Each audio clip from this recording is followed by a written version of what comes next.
Matt Buesing, host of the Fire and Ice Sports Radio program, and I'd like to introduce you to a very special friend of mine, Tsunami Simmons. Each week on our show, Tsunami joins us and lets us know what part of the country's sporting events will be affected most by adverse weather conditions. But tonight, as a special treat, he's in our studio, Studio 303, to give us his exclusive Tsunami Simmons 2012 winter weather forecast.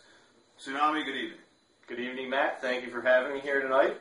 As you know, I'm here to give the winter weather forecast for South Jersey. And to start off, I'd like to talk about a little background information I think we need to understand to really know what we should expect this winter. As some of you may or may not know, we are currently experiencing a La Nina effect that is the negative, or I should say the reverse of El Nino.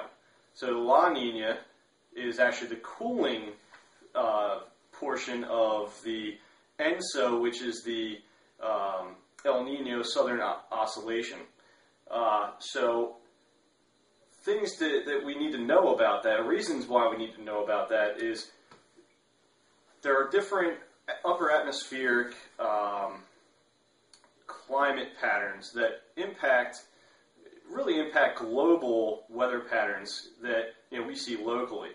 There are different ones that really impact North America, such as the Arctic Oscillation, which impacts the Aleutian Low, and then also the North Atlantic Oscillation that also impacts the location and strength of the polar jet during winter months. So these are all things that are very important to what the weather actual patterns are that occur over the Northeast. Doesn't La Nina mean little girl? So, Tsunami, you did a very good job of describing La Nina. Let's talk about the little boy, El Nino. Now that we have moved to a little bit more spacious accommodations. Thank you. So El Nino is actually it's an upper atmospheric circulation that has a close correlation with a lower atmospheric phenomenon called the Walker circulation.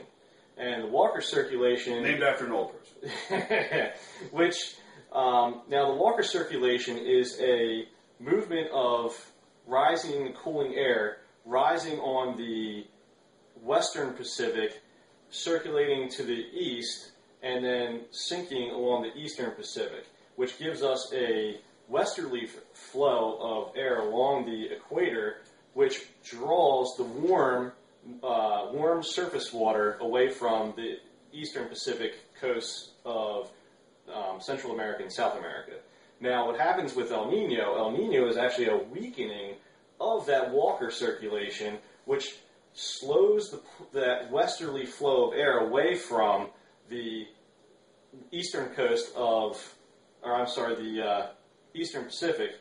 So you actually get a warming effect because you're not pulling you're not getting the circulation of the seawater with the warmer waters being pulled away from the coastline, and that's when you get that extreme heating, and that is the El Nino effect that then creates different weather patterns across the... So let's get down to the brass tacks for the people that are still watching this.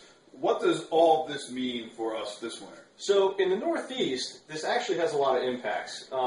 You may or may not know, Matt, but when I was in school, I actually did a very in-depth analysis of the effects of El Nino and La Nina on winter weather in the Northeast United States. So Penn State? At Penn State, that is correct. Very important study I did for a whopping, I think I got a B+ in the class. But anyway, so the findings that I had specifically to La Nina in the Northeast were typically when you have a La Nina situation, you see colder than average, and drier than average winters across the Northeast. The flip side to that El Nino years, typically we see very heavy wet snows, very big storms, and temperatures are typically average, but because of the additional moisture in the atmosphere due to other conditions, typically we see heavier snowfalls, and most of the record snowfalls that we've seen in the Northeast have come off of El Nino winters in the Northeast. So what do you expect for this year? So this year, yes, last year last year was a La Nina year. We're actually in an extended La Nina due to just conditions over the Northeast. So where typically you only see La Nina last from 10 to 14 months, we're actually going into, I believe, we're around 20 months of a La Nina effect right now. So yes, last year there were some record snowfalls. Particularly New York City saw record snowfall last year, and you're probably asking yourself, Tsunami, you just said it was cold and dry. It's supposed to be cold and dry. Well, how did we get this record snowfall?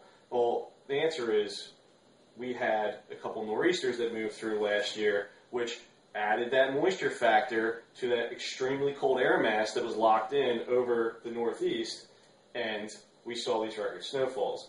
So, now granted, we didn't have many of them, not as many as the year before, but it was cold, it was dry, we had a couple of big dummies. Now, typically, what we see in a La Nina is frequent, small snowstorms. You get a lot of quick dustings, 1 to 2 inches here and there, and then, that's it. Last year, we saw temperatures sludge for the winter. This year, I think we should expect, now, I should say, the National Weather Service, they put their projection out last Thursday. They're calling for average across the board, average temperatures, average precipitation. I slightly disagree with that. I think we're going to see what we saw last year, slightly below average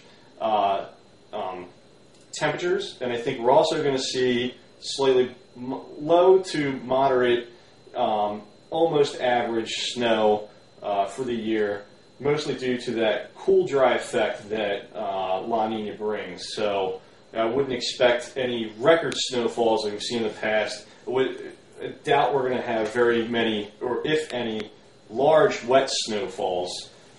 It should be pretty dry, fairly cold, and we'll see what happens. Run out and get your shovel just in case. Yeah, get a shovel just in case.